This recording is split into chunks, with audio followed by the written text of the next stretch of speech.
La parole est à Monsieur Thierry Braillard. Ma question s'adresse à Monsieur le ministre délégué en charge des Transports.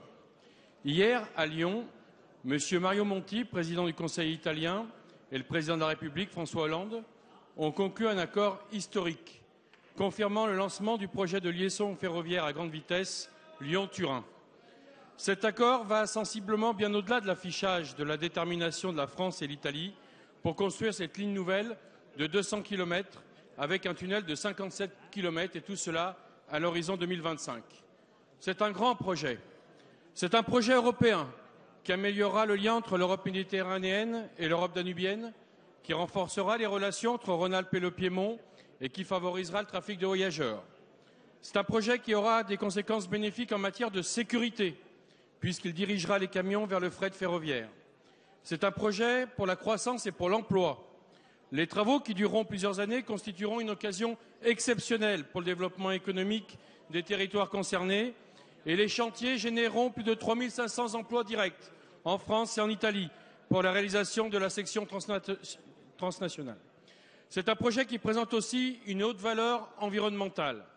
Mettre les camions sur des trains aura des conséquences bénéfiques en matière d'écologie, que ce soit pour la réduction de l'émission de gaz à effet de serre, la qualité de l'air ou les nuisances sonores.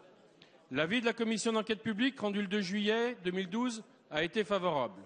Le gouvernement a approuvé en Conseil des ministres, le 28 novembre dernier, un projet de loi autorisant l'approbation de cet accord et le texte viendra dans les prochains mois en discussion dans notre Assemblée. Dans le début de l'année 2013, un promoteur public unique franco-italien sera désigné. Enfin, messieurs Hollande et Monti ont également été rassurants sur les modalités de financement du projet avec un soutien souhaité de l'Europe à hauteur de 40%. Monsieur le ministre, pouvez-vous nous préciser en quoi cet investissement vous apparaît essentiel en matière de transport, fret et de voyageurs et quel est l'échéancier? La parole est à Monsieur le ministre délégué chargé des Transports, de la mer et de la pêche, Frédéric Cuvillier. Merci Monsieur le Président. Mesdames, Messieurs les députés, Monsieur le député Thierry Braillard, merci d'avoir rappelé combien le sommet franco-italien qui a eu lieu hier à Lyon a été un grand sommet.